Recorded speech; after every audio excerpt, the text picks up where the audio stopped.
Hi, Chad. Hi, Todd. Hi, everyone who isn't Chad. Hi, everyone who isn't Todd. Look at that. We're back again. Ooh. There's so many more nights. It's great. I know. It's what I look forward to every single night of Hanukkah now. I look forward to it every night of the year. Not even Hanukkah. So there. Well, everyone, welcome to Hoppy Hanukkah, the craft beer experience hosted by Brewvana.com. My name is Todd Summers. And I am Chad Brodsky, and we will be your Jewish drinking buddies for now the next 6 nights. So being that it is night 3 of Hanukkah, let's open our night 3 beers. Chad? We added some technical finesse this time around. So I'm still doing this. Oh yeah? Well, let's see if this works well. I see a really big Chad now. Oh, I see the side of Chad. Wow, look at that. That worked well. All right, we have our Hanukkah beer cam. This is our new thing. So every night, let's crack open night 3. All right, what do we got in here? Todd's already going into it. Everyone knows what we have, but I figured this is just a much more fun way to open it. And what do you know? Our winter moon red ale from Leikam Brewery and this sweet dreidel. And I think that's it. So with that done, now let's get rid of. I'm gonna drink this beer. Get rid of that. You're already drinking your beer. So as we grab this, as good as gone. All right. So as we grab this beer over the next 30 minutes, we're going to be doing a little bit of a beer appraisal of Leikam's winter red ale, but we've invited some friends to help us tonight who know a little bit more about this particular beer, and that's the proprietress of Leikam Brewery, Sonia Marie Leikam, and the brewer, Theo Leikam. So very excited to actually be, whoa there. Wait for me. I got the same glasses I had last night. I'm excited. I love these beers. I'll just spin my dreidel done. All right, Todd. Well, while I'm pouring this beer, you can do some housekeeping, can't you? I definitely can. All right. So housekeeping. Again, we've got the illustrious Kate managing our Q&A and chat. Kate, can you just bring your voice out for us and say hi to everyone?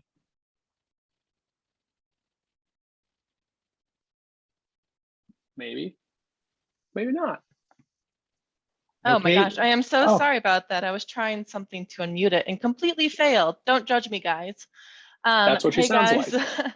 I'm Kate. I'm super stoked to be your moderator this Hanukkah. And I am excited to get to know some of you. Kate, that's good shtick right there. So all as a about reminder, the shtick, as we know from last night. Last night we were just shtick guys now. So the Q&A is for questions that you want us to answer, and the chat is for banter. In the chat, remember to send your messages. There's a drop down that'll send it to everyone, not just the hosts and panelists, as much as Chad and I want to read your comments. If you said get it to everyone, then everyone will see it. So Chad, night 3, have you gotten any good gifts so far? I'm dying to know. I may have received something pretty incredible that's very, very useful.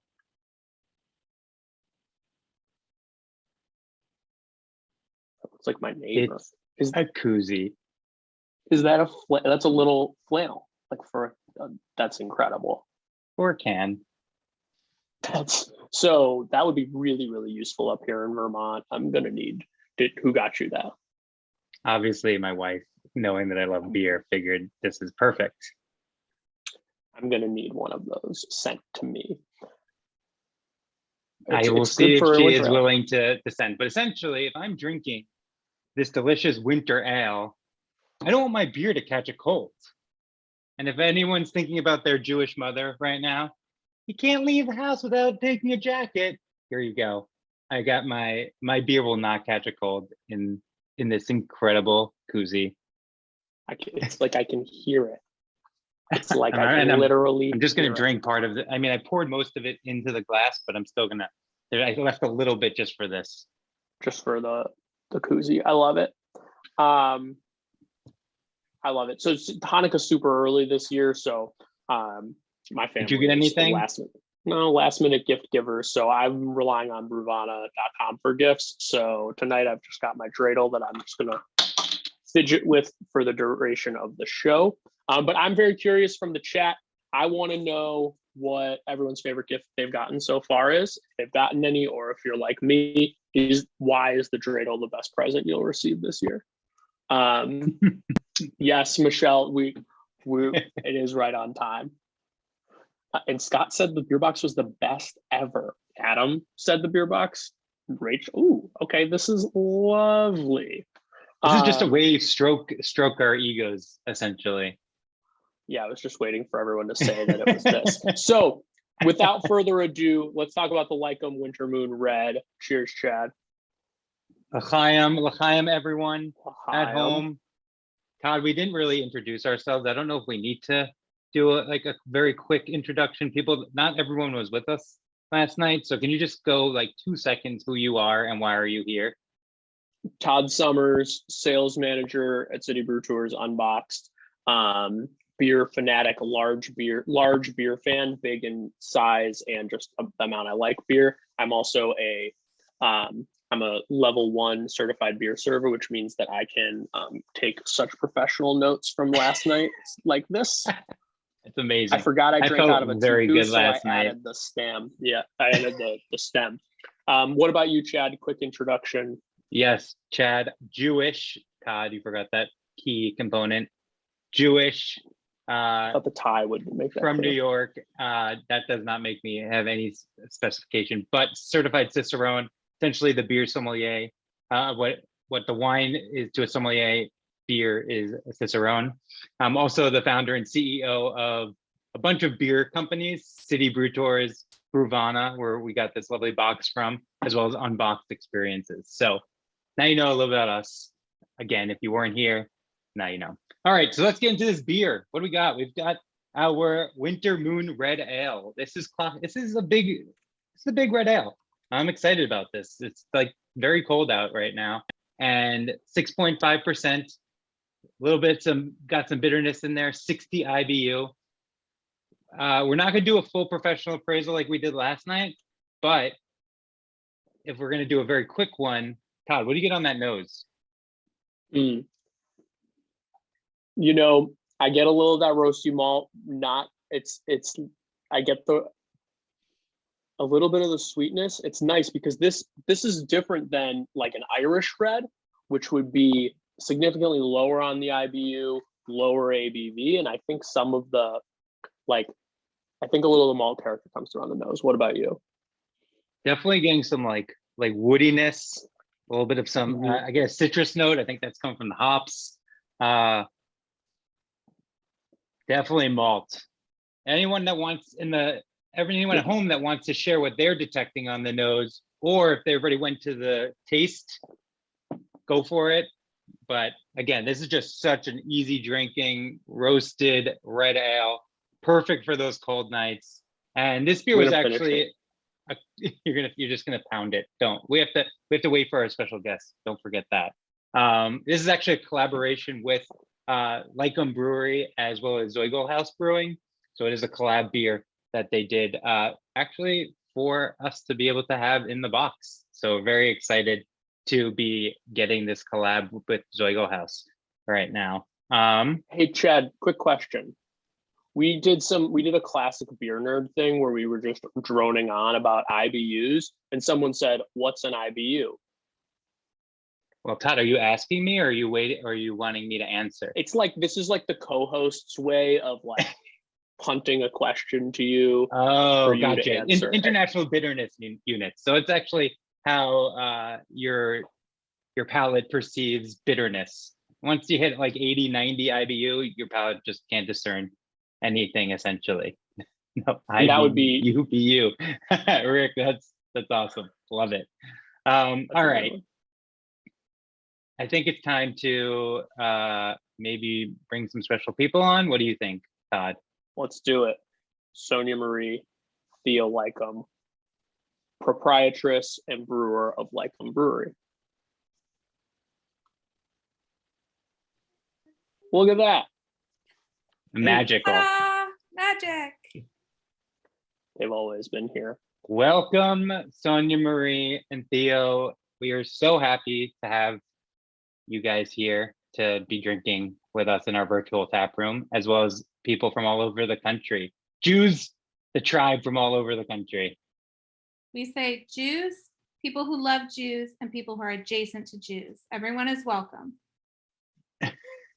Awesome. I love that. Before we distinction. jumped in, like this shirt, and I see the back, like what's going on with this shirt? Do I see hops on there? Are those hops? Yes, this is my Hop Holiday sweater, made by one of my lovely neighbors. You know, there's not a lot of great Hanukkah sweaters. There have been more in the most recent years, as you are both showing some incredible Hanukkah apparel. But this is a nice neutral for the I heard, holidays. is the rumor true that that's a one of one and that no one else could have that? That is correct. That is correct. One of my amazing neighbors. I'm gonna geek out, but NFT maybe? This NFT sweater, possibly. Yeah, Maybe. we'll go for $5 million. Yep. Might Awesome. finance I love it. another expansion. Oh, wow. I like this. I like where this is going. I love the entrepreneurial. But with that in mind, can we get your craft beer origin story? I think that's just a great, we used to Yeah. start this off all the time. And I think it's just a great place to kind of start with having you guys on. Well, once upon a time, Do you have a beer, by the way? we do. Just wanna make- Okay, you guys have the same beer? Yeah, We it's do, like we it's do. a tasty winter moon. Ours Oh. came from the keg, though. You have a keg just sitting These in boxes your would be home? much bigger. So funny origin story. We actually started as a backyard brewery. So up until pretty recently, we actually were brewing in our backyard. So many moons ago, Theo and I met. We were young. We were kids, actually in middle school. We started dating in high school. And we moved up to Portland to go to college and have been here since 1999. And at some point, home brewing became a thing, like many folks. I love to cook, make sourdough, cheese, all the fermentation things. Theo started home brewing on the porch. Well, first on the stove, then I'm using a turkey fryer on the porch, and then In the Much backyard And then- sometimes. and then You in know, the- you had to check the weather to make sure it wasn't raining. And on like a little pilot system, which we still have, which is literally like a keg cut out, right? A cut out keg. And Theo was an accountant and I was a teacher and nonprofit professional. And we got to the point where we said, well, we're either going to move to New Zealand or we're going to start a brewery. And we started the brewery in our backyard. I was pregnant with our third son, Daniel Porter, when we started visioning that. He's now Great name. 8. Oh, so he's gonna be 8 in 9 days. Excuse me. Amazing. Daniel Porter is He is- amazing. he's listening. He is 7 years and 354 days old. So he was actually born the year that it was Thanksgiving, and we really wanted him to come, but he didn't come during Hanukkah that year. He came just a little later. So we actually built a structure in our backyard, a 408 square foot garage, but it was actually built as a brewery, and we put in a 5-barrel system, and Amazing. that was it. We started selling at farmers markets, doing a community supported brewing subscription, and have grown, into now a tap room in town, and recently completed an expansion and have gotten new tanks and now are producing 4 times what we were producing pre-pandemic. The pandemic was a doozy. Definitely we submitted our plans to the city for our expansion the first week of March in 2020. And it's been a roller coaster ever since. That's crazy. That I can't believe you have a brewery in your backyard. That's just Yeah. what? Well, not anymore. Now we're gonna turn it into an Oh, you- Airbnb for some passive income. And keep it as a brewery. Make the people staying at the Airbnb Brew. brew and charge more for it. Yeah, it's all about the experience. It's all It's about all that about the Airbnb experience. That's amazing. So we kind of didn't really mention much about Leikam because Leikam's a pretty special brewery. And maybe you could tell us a little bit why first of all, we didn't have Leikam last year. And I wish we did. I wish we did because of this special part of Leikam. So do you want to tell us a little bit what makes Leikam a little bit more unique than some of the other breweries in the Portland, Oregon I was going area? to say we should mention the city that you're in, Portland, Oregon. Portland, Oregon. Yes. Great. What makes it special? Well, we are a kosher craft brewery, one of the few 100% kosher craft facilities in this country. There are some breweries that have kosher lines. So, for example, New Belgium, you can get kosher beers from them, but it is not 100% kosher. Everything that we produce on our system is 100% kosher, par certified. That is sort of one of the things that makes us unique, and kind of was important to us because the brewery is a reflection of our family. So everything we do is a reflection of that. So we give tzedakah, or we give, charity. Every beer you drink, a portion of the sales goes back to an organization. Can we l'chaim? We need to l'chaim that because that is incredible. To every beer that someone buys, tzedakah. Tikkun olam. Everyone. Sonia. And So cool. and we're family focused. It's who we are. Our name is part of the brewery, and that was done on purpose because we wanted to, as much as possible, embody the values that are anchoring our family, of honoring people, of seeing the divine in everyone, of treating everyone with respect, and giving back to our communities. So that's us in a little And nutshell. I love that. That's awesome. I was lucky enough. I went to your brewery in, I think it was 2018. Like this must have been, or no, it was 2019, maybe 6 months pre-COVID. So I think it was around October. And you can feel like it felt very much like this is an extension of someone's family. It's so homey there. And the beer is incredible. It's so, what's interesting to me is that I think, and correct me if I'm wrong, but my understanding is that most beer would be considered kosher-ish, right? Like close. Ish. I like the ish. Yeah, because the ingredients in beer don't disqualify, but what would I need to avoid if I were looking for beers and I was trying to stay as close to kosher as possible? Or what's the difference there? What's the huge distinction?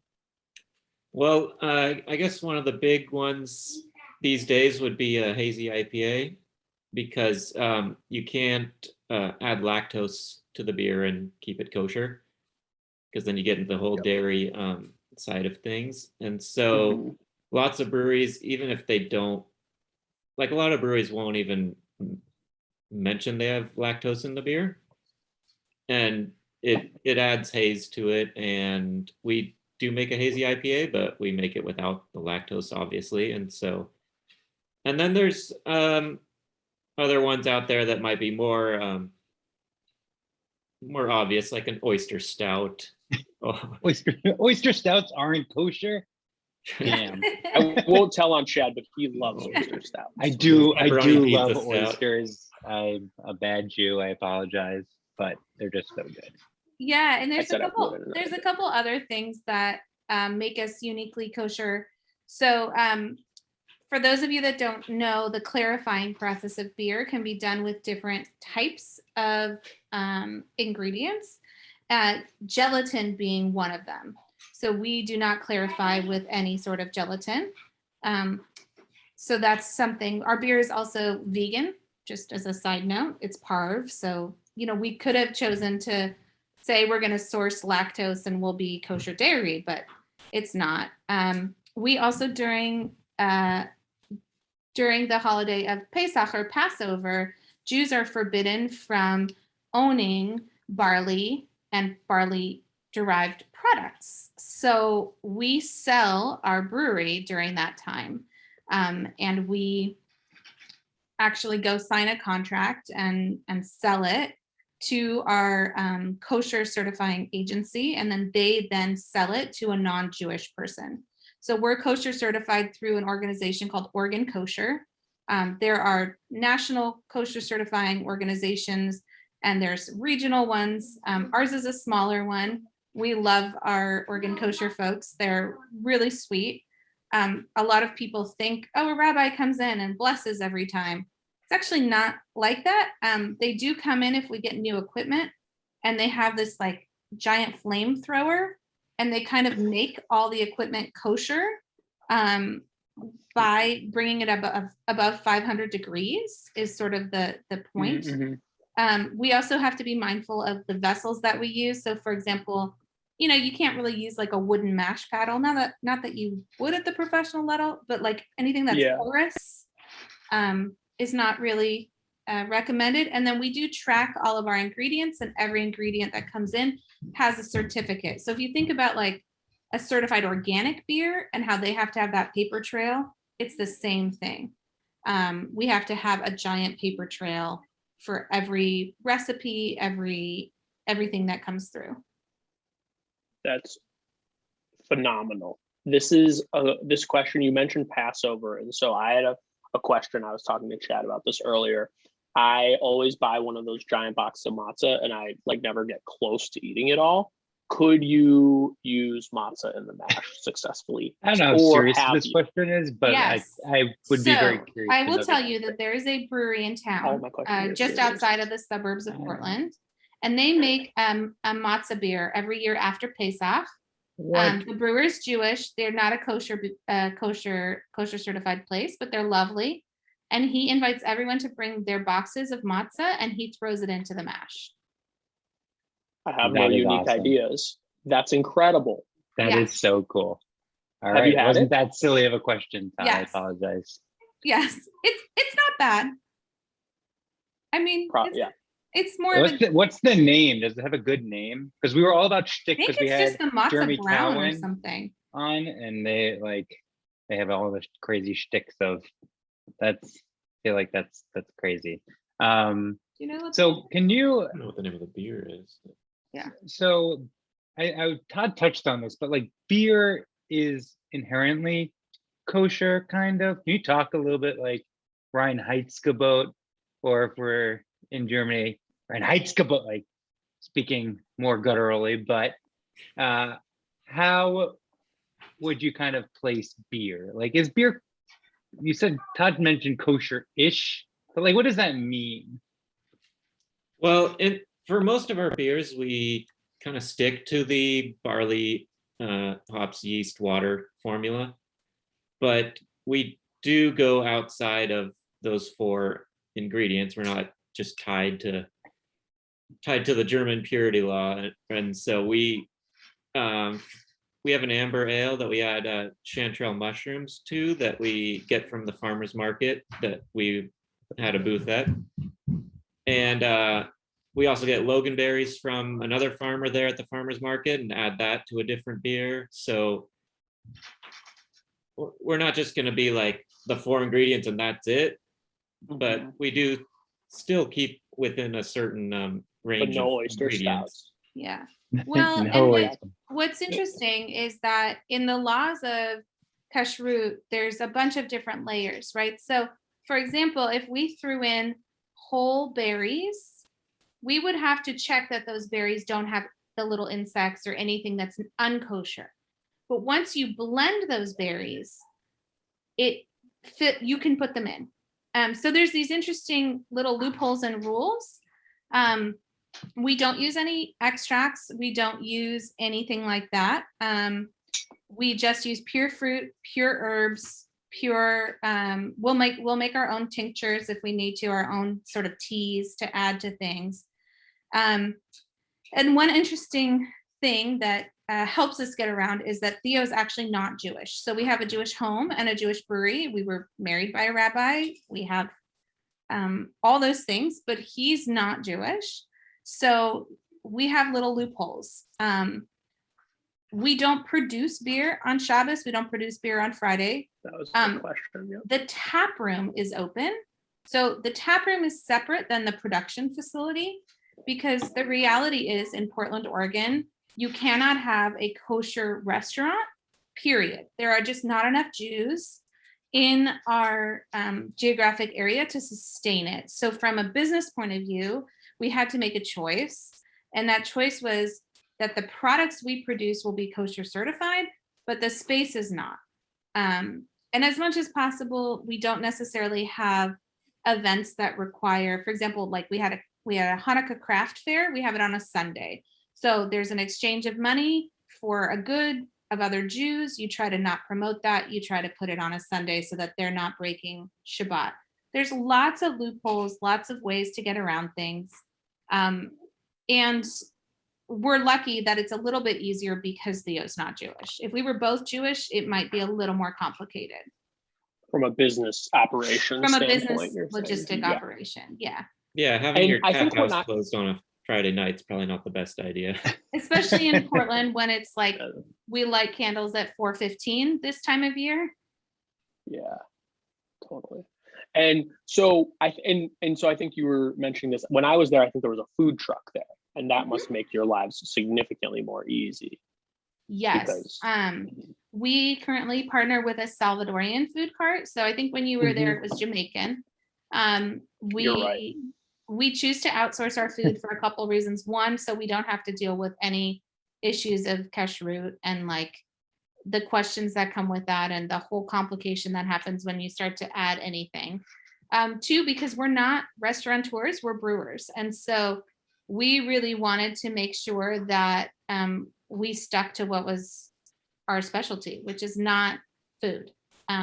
Although I cook. Let the pros do the food. Yeah, I mean, I cook at home, but not at the brewery. Have you made latkes yet? Okay. Or just So- go to Trader Joe's? Yeah. Trader Joe's latkes are Trader Joe's latkes are on the bomb. fire. They are so good. They are so God, good. why are you upset? Why are you saying that? I didn't know there were options that weren't homemade. Chad, this might. They Oh, don't, Todd. they don't, God, they you don't must have smell it at you your must house. have grease everywhere, all Uh, over your kitchen. fun. It is the worst thing about making latkes. Yeah, it is. It is bad. fun. Although sweet potato latkes, carrot latkes, zucchini latkes, you can get very creative. In fact, Martha Stewart herself recommends putting beer in your latkes. I don't know if you know that. I did not know She that. does a little I- baking famous soda Jew. and beer in order to make them fluffier. I don't know how I feel about Martha Stewart's latkes. I'm more of like a Peter says it is worth. He thinks it's worth it to make latkes at home. What do you guys take? Trader Joe latkes, or should you make them at home, or do you have another latke go-to hack? Maybe you have a neighbor who makes one-off latkes for you, like that sweater, which would be incredible. A fair question. Leah's mom let's get to makes the best latkes. let's get to a couple questions from the Q&A really quickly, and then we have a couple more. So Michelle wanted to know why there's no hechsher on the can. Yeah, good question, Michelle. This is a collab with Soigel House, and we actually brewed it on their system. So that's why I mentioned that we have been in the middle of an expansion that we just wrapped up. And so to get this beer to y'all, we brewed with Soigel House, and that's why. So anything that's brewed on our system has it, but collabs are a weird The rest- area. Fair. Yeah. Distribution. What's distribution looking Yes, like good for you? question. Good question. Theo, you want to take that one? So we had a distributor pre-COVID, and kind of went into it, and keg sales went pretty much zero, and then just over time we sold a bunch of cans and cases to grocery stores around Portland, but then the partnership for the distribution kind of fell apart a little bit. So we are starting with a new distributor right about now, and we're gonna get the beer going and distribute it out. We're probably going to stick to the Portland metro area for now. We have been approached not an hour over outside time of for Boston and Vermont. East Coast. Yeah, so we do have the option. During the pandemic, we did a lot of home delivery, and we also were doing shipping to the states that we were allowed to ship to. Unlike wine, which is pretty easily shippable, beer is a nightmare. And so we were shipping to like Florida, Texas. I mean, you guys know, right? Where do you ship? It is terrible. I have Wherever a list you right ship. here of the states we can't ship to. Right. So In wherever fact. you ship is where we were shipping during the pandemic. And the capacity, I mean, it's just the two of us. So now we have a third employee and we're just bringing on a fourth again. But when the pandemic hit, we just went way down just to survive. So Portland metro area is definitely where we are. Awesome.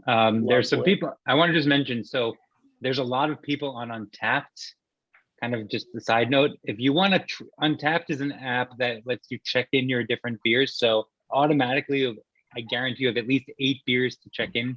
And so it's a fun way to either connect with people that are on this live stream as well as other beer fans. I think there's a question though about someone wanting to check in this beer and they've seen that they're one of the first few people to do so. Yeah. Any reason why that might be the case? This beer was just recently released. The bulk of the cans, not gonna lie, went to you. We have Leading question. so I didn't actually know the answer. yeah, That's so awesome. we have kept draft in our own tap room of this, and we had maybe five extra cases go out, but we really wanted to keep it a tighter distribution for this because it felt like it would be more special. Oh my God, it's so good. It's so good. like, I'm almost done. Like I said, I'm like slowly drinking it, but if I was by myself, I'd be drinking this. Sorry, much barley quicker. is barley. Oh, Barley's is your coming cat's in. name Barley? And your son's name has a middle name Porter. I feel like there's a theme. There is there a theme. might be a theme. There is a theme, definitely. All right. So a sort of this is not a shticky question. So this is a Sonia question, and we talked about this a little bit before we hopped on, that you're part of the Oregon Craft Brewers Guild, you're on the DEI, you're the chair, is that right? Or the head of the DEI. And Jewish woman in beer is highly uncommon, just women alone, Jewish alone, both uncommon, combo more uncommon. Chad and I are definitely in the majority there. So I'm really curious to hear about the work you're doing through the Oregon Craft Brewers Guild and sort of what initiatives you're working on, things you'd love to see the brewing industry take on, or what's in store and where you see that going. Yeah, so I'm one of the first women to be elected to the guild here in Oregon. I definitely was the only one when I ran, and I've been the only one since we started the brewery until recently. We have our second woman on the board, which is fantastic. So DEI work has always been really important to me. I think with all of just being Jewish, so I'm also a child of immigrants, first generation. I'm the only one born in this country. Having everyone be loved and accepted and not just tolerated. Like, I hate the word tolerated, has always been a part of my values. And I think when we talk about that, that Jewish value of like divine, seeing Hashem, seeing God in, seeing the divine in humanity, that's what I always wanted to do. And so when we built the brewery, building that kind of community was really important.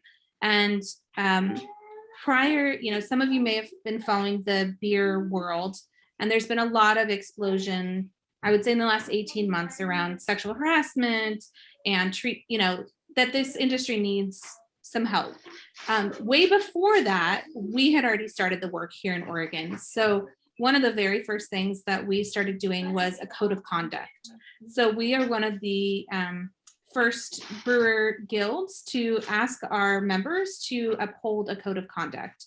And that code of conduct is pretty much, don't be a jerk, right? Like it's more than that, but it's like, there are consequences if your behavior is not okay. If you have leadership, if you have staff that doesn't correct behavior that happens at your business that is harmful to others, there will be consequences. And so that's been very, the very beginning of that took a while to go through that, get that passed and make that bylaw change. So that was the first thing that we really worked on as a group. We also have worked really hard to launch a scholarship program here. So I'm a member of the Pink Boots Society. The Pink Boots Society is an organization for women in the fermentation world. It started off just with women in beer. It now encompasses all fermentation. So we've opened up our membership to be more inclusive. And that organization really empowers and educates women, and modeling ourselves on what we've seen, which is that education equals opportunity. We are just premiering our first scholarship. It is called Mashing Barriers. And it is an internship at a local brewery. You get paid. If you know any applicants, we're taking applicants now. The first person will be selected in early winter or early 2022. They'll be interning at Von Ebert Brewing, fantastic brewery. Great brewery. They'll be getting paid a living wage. They'll be getting mentorship. They'll be able to go to hop farms, go to, go to Imperial Yeast, go to Great Western Malting, learn all about ingredients, and just get immersed in it. What we know is that mentorship is really important, and nurturing people is very important. So those are two of the initiatives that we've really kicked off. And for those of you in Oregon, this next week, we have actually our first ever pint day. So we'll have an exclusive pint glass whose proceeds will go towards funding that scholarship. So that has been really the two things I'm proudest of my work with the DEI committee. There's other little things that we've done around accessibility. We're looking at translating things, trainings for ADA accessibility, making sure all of our breweries are accessible and open. But there's so much, so much to do to be welcoming. We know that alcohol is a gift. It can also impact how people interact with each other. And so we have to be models in our industry of how we expect people to behave with our product, which is in a responsible way and a really, enjoyable way with friends. So that's also part of what we're trying to do, is to model that. That's incredible. It's, we're also, as a company, City Brew Tours too. I think it's important. We have also a scholarship as well. It's called Talent on Tap, and it's for women of color. So we have our 22 scholarship coming up. So if anyone knows of anything that wants to enter into the beer industry, we do have that scholarship as well. So I love that you guys have that, and you're spearheading that. And all of the beer that we source in this box, we make sure, there has been breweries where we've said no to working with, whether it's on tours as well as in this box, because of things that happen from the sexual conduct side of things that opened up the whole brewing industry. So again, what you guys are doing is incredible. And the fact that you guys are spearheading it and being that example is just so important, and we're so lucky to have you be able to Yeah. tell us. Thank Yeah, you. someone in the information. chat said it's wonderful when the brewers and the beer are this impressive. So I think that's echoed with the people watching. So I think one last question. It's hard to sort of pivot from that because this question is significantly lighter. But Renan wants to know if there's a story behind the pink VW bus. So And I'm not 100% sure I know what that means. it's a collab with Zeugelhaus, and Alan, the brewer there, has a red VW. Oh, it's on the can. Oh, duh. So it's sort of that homage. One of the things, all of our beers are either named after musicians or some sort of literary art. So this is a Langston Hughes poem, and you'll see the poem, I think, is on the back if you read it, about the winter moon. So we wanted something that felt like home, that felt Northwesty. And so this is actually the first label I've ever fully designed and created on my own. So this is me, that we really do everything at the brewery. Very good. So cool. yeah. Did you paint this? I did not paint that one in particular. I am a watercolor painter. My goal is to make something good enough to be on a can, but I'm super self-critical. I bet Very you make artistic of you. incredible. Self-criticism. During the All right. pandemic, I would paint little notes for our home delivery because That's amazing. I would paint pint glasses for folks. That's tremendous. So we're gonna wrap up. There was a couple of questions just about shipping beer and what's different than wine. Beer is on a 3-tiered system.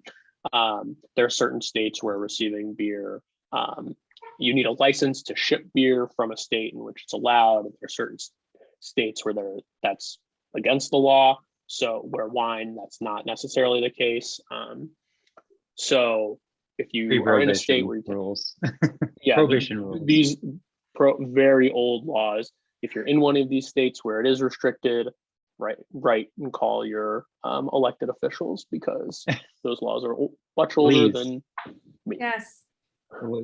We want to get Leikam. If we can get Leikam onto the East Coast, so write your elected officials. There's actually a law right now going through Congress about making beer more accessible, like the wine industry is. So And also I'll shipping come through the back post next office. year. Oh yes, Yeah, and the USPS. USPS.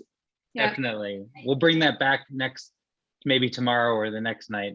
Yeah. More information so you can rate your elected officials. Well, this was awesome. Thank you so much And- for having us. Do you have social media channels that you can plug? Yeah, that do you have people anything can to continue plug? see your wonderful work? Well, if you'd like to see the social media, which I also manage, at Leikam Brewing No. on Instagram and Facebook. We have a Twitter. I don't use it. I'm just not a tweety kind of girl. And you're always welcome to the tap room. We have limited hours right now at the tap room between staffing and just the winter. So if you ever are in Portland and the tap room's not open, you can reach out through social media. We frequently have people in our backyard at the house, or we'll meet you at the brewery. We're happy to welcome folks in. Beer for us is love. It's community. It's we want to share it with folks. So Awesome. That's Hag awesome. Sameach. I hope you all have much light in your lives. And we're gonna go play some. I don't know what they're playing. They're playing Mastermind. Last night's Hanukkah present with the kiddos, and enjoy. I'm jealous. This was lovely. Thank you for joining us. Chad, 9 p.m. Amazing. tomorrow.